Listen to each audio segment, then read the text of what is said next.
Welcome to the Zoe Routh Leadership Podcast, where we share all things people stuff in leadership. Learn from leaders who have done the hard yards and learn from experience. Hear from expert authors about the latest insights from culture to strategy and messy people dynamics.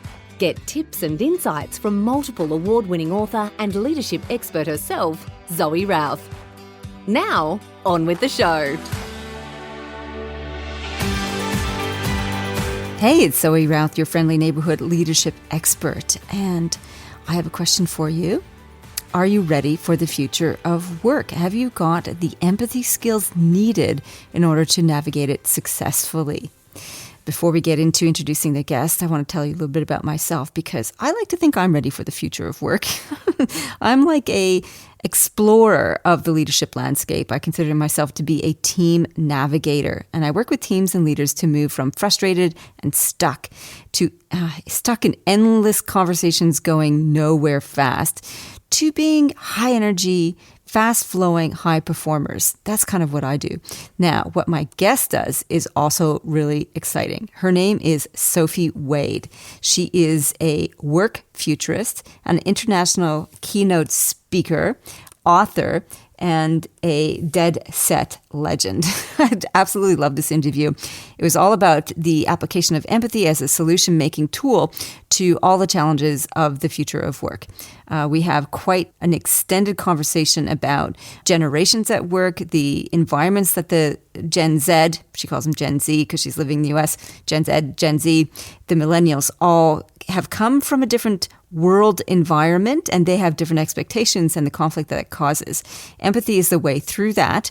And in her book, Empathy Works, she dives into the nuts and bolts of empathy, the habits of empathy, as well as applying it to doing customer mapping and employee experience mapping through an empathy lens in order to be innovative. So our theme for this quarter is around creativity and innovation. And we also, in our conversation, talk a little bit about holacracy, last quarter's theme topic as well. I'm sure you're going to find it as fascinating and as riveting as I did in interviewing her. So without further ado, on with the show. Well, Sophie Wade, world traveler, world citizen, all the way from New York. Welcome to the show. It's delightful to be here. Nice to be on your show, Zoe. Thank you.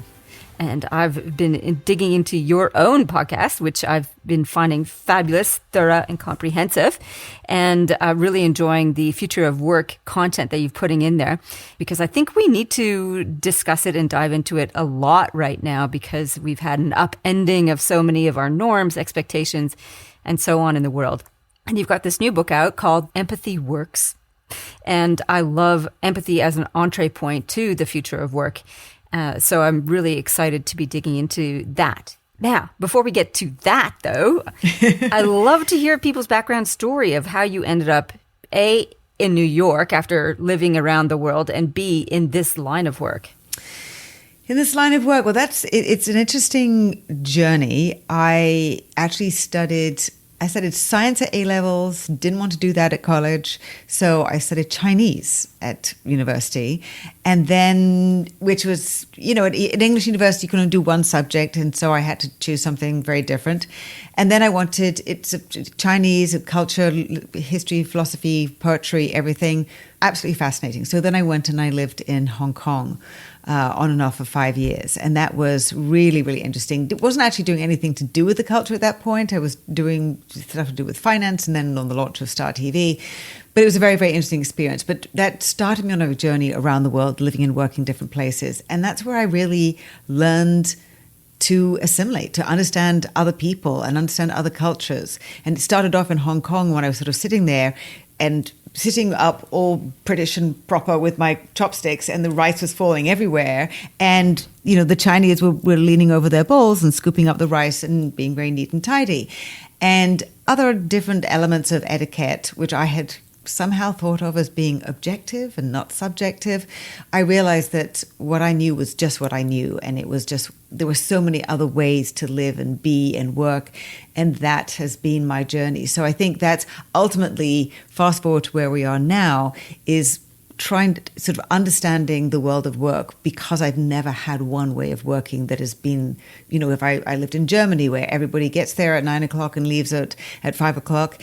And apart from, I was working in a technology startup, and so the techies were the only people who I knew who worked over the weekend. Then, I moved to the States and everybody's working, late over the weekends. So having a very different range of experiences of the workplace, of the different cultures, and what I needed to do to try and be successful in each place, which was really empathizing with people, trying to get inside their heads and see how they looked at the world, because it was so different from my experiences. And so I think those two things, all the different experiences of work in different countries, and what I didn't realize at the time, wasn't thinking about at the time, as being my practicing empathy, really helped me put these two things together and end up where I did. I think that's just so fascinating. Landing in a different culture, which I have done being a Canadian, now living in Australia. I didn't know you were Canadian. Yeah, I know. I sound so Aussie. No, I don't at all. And Australia and Canada have very similar cultures, so it's not a massive culture shock. I have too traveled around the world. And it is quite confronting when your assumptions that you didn't even know were assumptions are blown apart by another group of people's practices, habits, cultural norms. So you talked about eating rice as one of those kind of like, the way that I eat rice as a British person isn't in line with how people in Hong Kong do it. Were there some confronting experiences that you had early on where you're like, wow, that is just not how I see the world at all? One was actually women burping in your face as you're talking. And that's totally fine. And I was like, what? Was not expecting that. Another was there's an evil spit god. And so you'd be in a taxi often, and then suddenly the guy would open the door and he'd spit out onto the road and then keep driving on. That was another one, which was something that I wasn't used to. And there was also the idea of, so many people in China believe in Asia, believe in reincarnation. And that really goes to how people revere old people when they're dying versus a baby dying, for example. And that was really, really different to me. When a baby dies in the West, it is all the potential of what that life could have been, and that is scrubbed out, annihilated. And instead, when a baby dies in Asia, it's much more about, well, they're going to come back again as something else. Obviously, it's a tragedy for that family, but it is not seen that the weight of somebody much older, losing all that, the wisdom and everything. That was a very different way of connecting with people and with wisdom and knowledge and the reverence that families have for the older people, which I feel that we've maybe lost some of that in the West sometimes. So those were some of the things that really shifted how I was seeing the world and how I understood the family setup, the gods that are around us all the time that I wasn't paying attention to. So those are the some ones I remember. Yeah, that's really interesting. And then you've ended up in New York, where I have a little bit of familiarity, as I mentioned before we got on the show. I have my sister having lived in New York for a number of years with her husband and then moving to New Jersey. So I know it's a pretty crazy, chaotic place compared to little old Canberra, where I live now. What are the things that you love about American culture, and what are the things that you find challenging? I love what I really have enjoyed all the time that I've been living in the States has been, and I lived for 4 years in LA as well, is the can-do mentality and the real openness to just something new. Like, okay, let's try it, see if it works. Whereas I did find in England, there was a lot of resistance to experimentation. It's much more open to entrepreneurs and to the idea that, somebody might try something and fail. Bankruptcy, if somebody went bankrupt in England, it was sort of their life was all over. Whereas somebody going bankrupt at least once, if not twice, is a sort of sign of the true entrepreneur. And that's what's going to help people be successful, which I really didn't understand. But when you meet a lot of resistance, and my uncle actually my cousin, is an entrepreneur, and he needed to move to the States because he couldn't get a small business loan when he was starting out. So it is that support and vision of the entrepreneur, of the can-do mentality, which England is much more of the mind of like, well, we've been doing it like this for 500 years, and that isn't a reason for me. So that's what I really love about being in the States. I think, that we have a very divided country here right now, and that has been very challenging for me of late. The divisiveness, the partisanship. So that's something that I struggle with at the moment, because it is very pervasive. It is, you can't ignore it, even if you want to, really. And so the entree into your book is, as a significant, important gift to the world, is really important because of that, because it's only through empathy that we can start to perhaps maybe bridge those great divides. So tell me, what was the genesis or the instigation behind creating this book, Empathy Works? So I have been in the future workspace. I started out in this realm in about 2011, and I started out with workplace flexibility, which is one of the core elements of the future of work, but it's not the whole thing. So I started in the future of work, looking at all the elements under this umbrella in about 2015, I would say. And out of my work of speaking, advising, doing workshops, really there were three areas where I found people really focus. There were issues to do with leadership and the changing leadership styles. There was also a lot of miscommunication, conflict, I might even say, between generations, really different understandings about how the generations were trying to communicate and not managing to communicate very well. And the third piece was the decentralized teams, more people who were working remotely. And this was, as I said, this was like 2015, 2016, 2017 that these three pillars were emerging. And in all of them, particularly it came through from the generational issues. There were so many people who were complaining, oh, millennials this, millennials that. And so I finally sat down and said, okay, let me just read all the research and just see what's going on here, because I don't, what is so different about these people? And when I read all the research, yes, they're very, very similar to any other generation. However, they do have were raised, Gen Z obviously since then are even more sort of digital natives, but they were raised with much more technology than, say, I was on Gen X. But at the same time, the landscape for them has changed. The career possibilities, the career pathways, they're much less linear, they're much more sort of circuitous. So the environment that the millennials were coming into the workplace, the possibilities, they came in, a lot of them in the recession. So it was really putting myself in their shoes. And that's where empathy became the solution. And often I wasn't headlining with empathy for a long time. It was what I found to be the way to the simple solution to try and get people to be thinking about other people in terms of leadership. Like when you're trying to motivate people, you're trying to engage people, trying to work out what your team's experiences are, you put yourself in their shoes. So it really was a sort of a simple, well, how else are you going to really try and work out people who are working remotely, how they're feeling, what they're experiencing? It's to really empathize with them. So in all of these three relatively different fields that I was looking at and being asked to speak about, empathy was the solution in all of them. And so I just really kept recognizing and connecting the thread with the future of work and really sort of seeing that as being the human-centric counterbalance, as it were, to the technology drive of the future of work. Yeah, I love that as a counterbalance.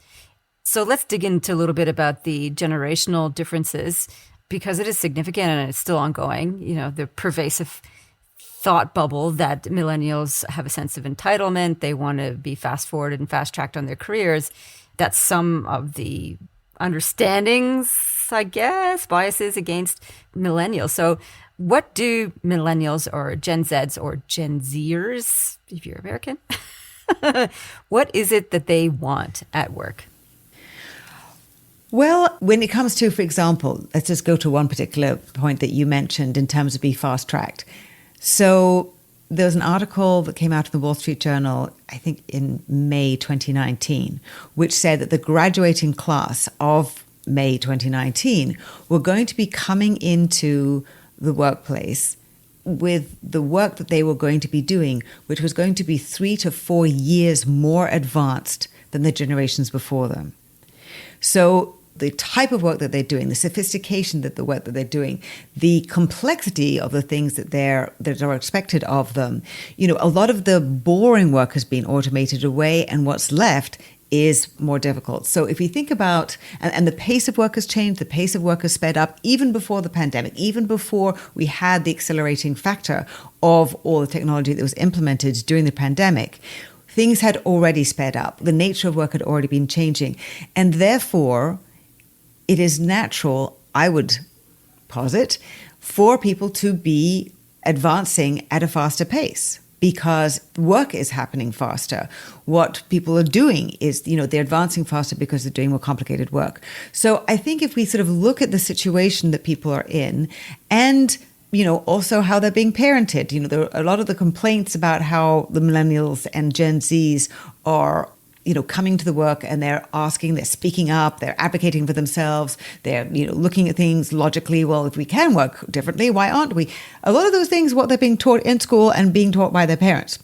So it's a question of should we be expecting anything different? So I do look at the work environments that millennials and Gen Zs are looking for, the type of support that they're looking for, the type of management they're looking for as being natural with the evolution of technology and the evolution of work as it is becoming much faster. It's becoming more projectized.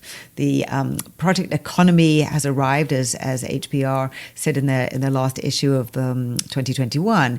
And, we're working in teams much more than we ever used to. Teamwork didn't really used to be a thing. And because we're now having to work closely together at this faster pace, when things are so unpredictable, we need to be working together and understanding each other more. And so all these sort of human-centric elements that the younger generations are asking for, those are the type of things that are going to help us be successful. So the way I look at it is that they are, they're bringing open minds, they're thinking about things very differently and more broadly, and that is the type of mindset that's going to help us be successful. So that's the way that I lean. Okay, that's really great insight. I'm also curious about your perspective on a different HBR article I read, which was, around the gist of let's get rid of teams. So it could counterpoint to that. And their argument was, people don't work that well in teams. Most teams, cross-functional teams, are dysfunctional. Why can't we just have work groups? Why do we have to force this teamwork stuff? Now, I think that's a really broad assertion, and I think it depends a lot on the nature of the work and the nature of the industry, whether you're going to blast teams out of the water and just have people work independently, autonomously, as opposed to trying to get people to work collaboratively with heavy implementation of empathy to help facilitate that. What do you think about it? Are you seeing trends away from teams where they're just independent workers that contribute? In my experience, the increase in teamwork, the increase in project work, as I said, HBR is announcing the project economy has arrived. And obviously within projects, there is a certain amount of individual work. There may be a lot of individually focused work, depending on the task, depending on the project. But one of the things that we are facing is that the problems that we're dealing with now are much more complicated. And what that means is that one person by themselves is not going to have the perspectives, the understanding, the range of information and understanding and data that is going to be sufficient to solve that problem. And so the only way that can really be done is to be having teams which bringing different, many diverse, but having the diversity of cognitive diversity, having the range of perspectives, bringing more people in with different ideas. And that also at the pace that we're needing to work, it also means bringing people from across disciplines. So we're bringing people from, marketing and technology and people who didn't typically have to work as closely together in the past. Now, I think the reason to not have teamwork should not be that we just don't do it well. That should be really, as far as I look at it, as a way to stimulate us to work out how to do it better. And of course, for people who have grown up, who were schooled and educated, in their schools, doing only individual work, that can be harder. That was what I did. There was almost no group work when I was at school. Now I see, my daughter, she's 15, she's done a lot of group work. My son, even, he's 7 years older, but even when he was in sort of middle school, he already had group work and he was being graded on the group outcome. And that's when you're really having to work together, because what you do and what the other person does or the other people do, that all goes towards a group grade. So I think education is changing and helping us work together, or helping groom people who are going to be coming into the workforce, who are going to be a lot better at teamwork. And in the meantime, yes, huge dose of empathy to try and get us there before that. Absolutely. Because I remember a couple of, one or two group projects at university. This is I'm 90 in the early 90s, so a long time ago now. And it was the chronic issue with that was like one person does all the work and there are a couple of loafers in there. And everybody sort of rolls their eyes at, oh God, group assignments, who's going to be lumped with doing all the work? And it's great to hear that in primary school that they're throwing people into the mix already so they can work out those dynamics. Yes. And they're always going to be freeloaders. I mean, they're always. Take them out the back and giving them a dressing down. So, when we're talking about preparing our kids for this new world of work or this evolving world of work, what are your recommendations there? Interesting. There are a lot of different things that are going on. A friend of mine, he does a lot of work. He does investing in impact investing in education. And he was talking to me about the fact that, for example, Amex is taking away the college education requirement and focusing really on skills. I mean, we're looking at skills and really focusing on skills and skills development, and the half-life of skills has gone from 10 years to 5 years, so we're needing to re-upskill and have this lifelong learning. And what he said is that now not only is, Amex doing those things and moving the college requirement because there's an issue of college being so expensive, giving the burden of debt to so many people, but the moment in people's education that they can really start to understand how to be looking towards the workplace and thinking about, how they're going to use their education in the workplace is middle school. So kids who I guess are between 8 and 13, that's where they're actually starting to target, to approach kids and be helping them understand how to be thinking about self-managing their career and, what are the things they want to be doing and working in teams and all these different things. That's happening at a much earlier age than I would ever have imagined. I think we're thinking about college differently. I've had the question several times, like, what do I think about a 4-year college degree? For a start, I think, 3 years would be better anyway, but there are a lot more colleges, there are a lot more corporations who are looking at sort of an integrated way of thinking about that.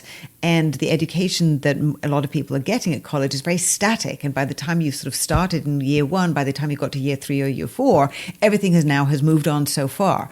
So perhaps 1 or 2 years, maybe 1 year which is online and another year which is integrated with the workplace. I don't know what the solutions are, but I think we need to be really starting to think very differently about what education looks like. And there have been some really interesting ideas were coming in from many different, the family has a role, the corporations have a role, other academic institutions can be providing ways so that the students that are going into education post high school, that there are many different contributors that are enabling their education to be kept up to date because the needs in the marketplace are evolving at such a pace.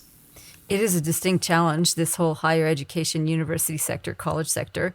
They're so ill-equipped for the changing velocity of work, it seems, because they're just an ancient institution where the norms and practices and systems are so embedded. And having worked with a couple of different university groups, the changing values and mindset around education is like pushing poo uphill with a fork. It's not going so well with regards to that. And I think some of the academics are fearful that we'll throw the baby out with the bathwater, and that a university education, one of its primary outcomes is to be able to harness and develop critical thinking, critical strategic thinking, not just skills, technical skills, which are obviously you need both to be successful in the workplace. How do you think we can go about developing those strategic critical thinking skills? And I suspect empathy is a big part of this, just seeding your answer there. So what do you think? How can we go about developing those strategic thinking skills? I think it's interesting. I went to university in England. I studied Chinese. Like nobody really cared about what I was studying. In England, you typically are going to learn how to think. It's not that you go to, you study Chinese and you expect it to be, using your Chinese in, when you go into the workforce. But it is also very, very limiting. You only do one subject and that's it. So, obviously there are a few different courses, but for the most part, I think on the other hand, in the States, it's very, very broad. It typically is very different to that. So I think, there are many different ways to think about it, but certainly starting not even just with university and college education, but starting much, much, much earlier on in terms of problem solving and critical thinking and analysis and synthesizing data and all those different types of things, and being learning the learning mindset. That's one of the things I think we've missed the boat if we really only addressing it when it gets to college and university. And I think, starting that early is going to be important because, it used to be that once you came out of university, you were done, right? You didn't have to be learning anything more. Maybe you used an MBA, which I did, as a way to change career, a way to sort of make a big, change direction, because that was one of the only easily acceptable ways of doing that. But now, we're going to be continually earning certifications, earning new skills, whether it's on the job or, as I said, doing a sort of MBA on the side or this or that on the side. And that's going to be a requirement. So I think overall, what college or university was for, what that 3 or 4 years, the objective of that, I think, needs to probably be rethought quite substantially, and looking at that whole trajectory of what education means and when it happens all the way through, maybe the way to do it. Particularly, I think in this country, where in the US, where the average debt, I think in 2021, the average debt of somebody leaving college was about $30,000. That's a terrible burden for somebody to have when they're starting out, when there is no job security. That's right. And especially now, as there's threats of recession around the world and rising inflation rates, and it looks like we're heading down an interesting road, particularly with the ongoing war between Russia and Ukraine and its ripple effects around the world. So alongside of that context, we also have this ongoing trend, which, as you said, has been around for a number of years, this move to independent hybrid working, remote working, distributed workforces, that kind of thing. What else do you see playing out into the future of work that organizations need to, or leaders of organizations need to keep in mind and dance with a little bit? I think the nature of leadership is fundamentally changing. We touched on it right before we started the interview in terms of thinking about leadership becoming much more distributed. And that really starts with the decentralization of decision making. And because we're moving at such a pace and we're having to be thinking on our feet the whole time throughout the organization, even, including close to the front line where into people who are interacting with customers, people need to be empowered throughout the organization, and, accountability and responsibility being pushed down and out. Otherwise, organizations will not be able to move fast enough. They won't be able to innovate. They won't be able to sort of turn around and upgrade and update, come up with minimum viable products, test them out in the marketplace and then keep moving. And because of that, leadership at the top has a very different role. It's much more about oversight than the sort of command and control role. It's much more about sort of the ego of the organization rather than the ego of the leader. It's much more about empathy and understanding every single person in your organization as an individual rather than sort of barking out commands and having people follow instructions. It's very, very hard for a leader of any organization to have enough information and understanding about everything that's going on when things are changing so fast. So for me, the changing nature of leadership and what that means and how teams and projects and clusters that come together. There was an interesting article probably about 8 years ago now about the Hollywood model, about to sort of, where you have distributed and impermanent leadership, which sort of people come together in a project, do the project, there's a particular leader of that project, and then it all gets disbanded, just like production teams in Hollywood do when they're making a movie. So I think it's a very, very different way of thinking about how organizations operate in order to be able to function at the pace that we're working at. And I think the pandemic was very interesting in that regard, because it really did give us a taster of what things are going to be like, really thinking on our feet, pivoting constantly, changing customer behaviors that we had to be adjusting to and keep adjusting to. Those are some of the things that I think are some of the most challenging changes. And that I do see that as being part of the reason that, a good number of leaders that really want everybody to be back in the office so they can kind of like get their arms around it and sort of feel much more in control. But, that's an elusive dream right now, I think. I think it's a bit of a pipe dream, really, because there's so much resistance to people having to come back into the office full time. It wouldn't even be possible. It's just like we're moving too fast, because it's not just them being in the office, it's the mindset that goes with that. And that's it's just too rigid. It's not going to help. So a lot of leaders that I talk to around ideas of decentralized decision-making or distributed responsibilities and authority, they get a little shudder of anxiety around that. These are all the CEOs, of course, because it means they have to reinvent their role and as you're saying, reinvent their notions of leadership and what that actually means. And you and I have both been taking a little look at holacracy as an exploration of that. My research into holacracy shows that it is actually quite a regimented system if you implement it from woe to go and along the particular requirements for the government structure of the decision-making process. What aspects of holacracy do you think are useful and relevant that we can take into the future of work? So it's so interesting that you have brought this up. I first, probably 7 years ago now, came across holacracy, and it was Tony Hsieh, the late Tony Hsieh, who was implementing it and having a very tough time about implementing it at Zappos. So it was very interesting to me that there was this, very, very radical self-organized management practice that was not going down very well, because human beings certainly wanted to have some kind of hierarchy and earn some kind of hierarchy that then sort of, they would go up and maybe get a corner office, whatever that might be. With the person that I just recently met, and as you had mentioned earlier, who I interviewed, where they have at Freitag in Switzerland, they have implemented holacracy for 6 years. And, talking to him, it is still very much a work in progress because it's hard. And the thing that really struck me, which he was talking to me about, which I think goes to the point which I just made about leadership, is that what holacracy is, there is no power-based hierarchy. There is hierarchy, but it's about competence and not power.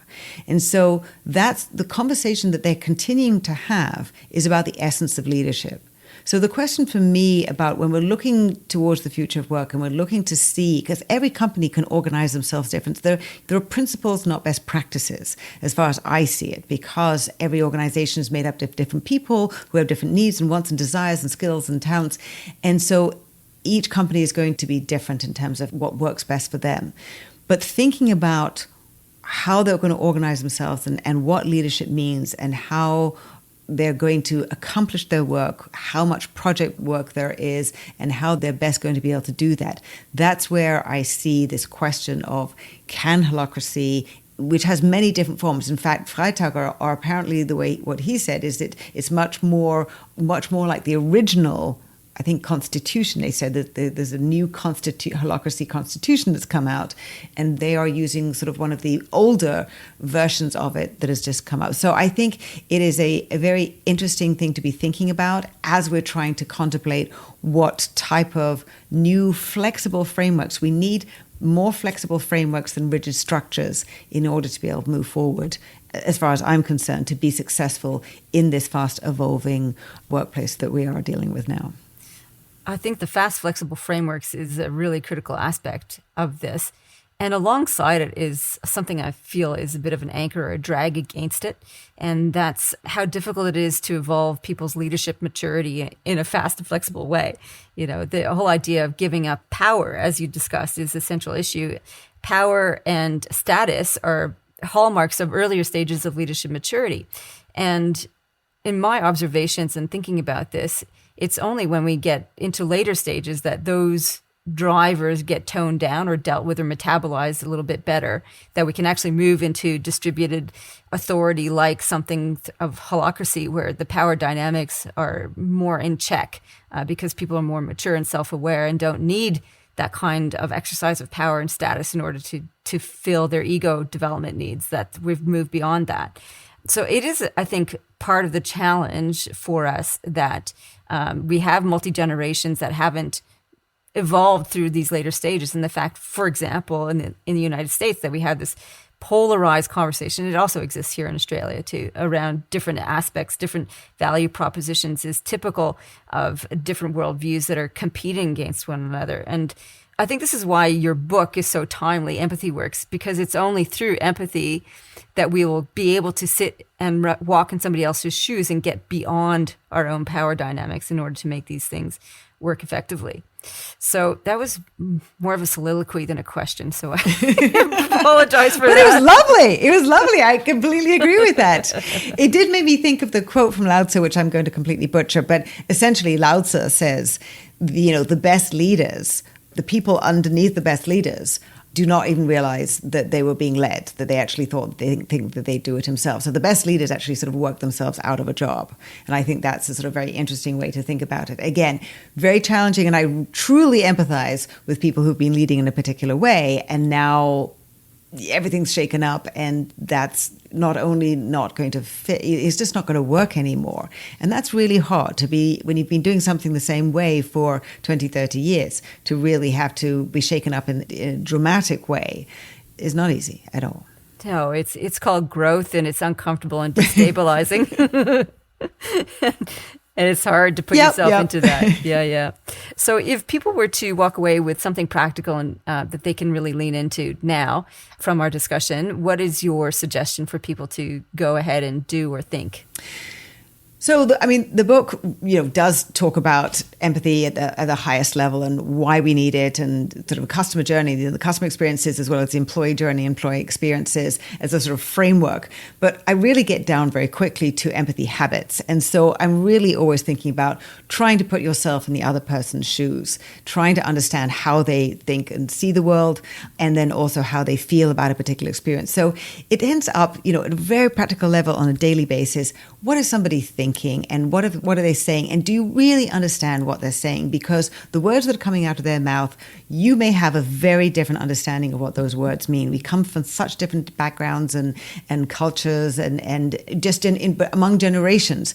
Hard work means something very, very different to me or a boomer. That may mean long, long hours at the office, whereas to a Gen Z, it might be working even less than 40 hours, but super effectively and getting as much done. So I think we really need to be listening and checking that we understand what the other person is saying and going through.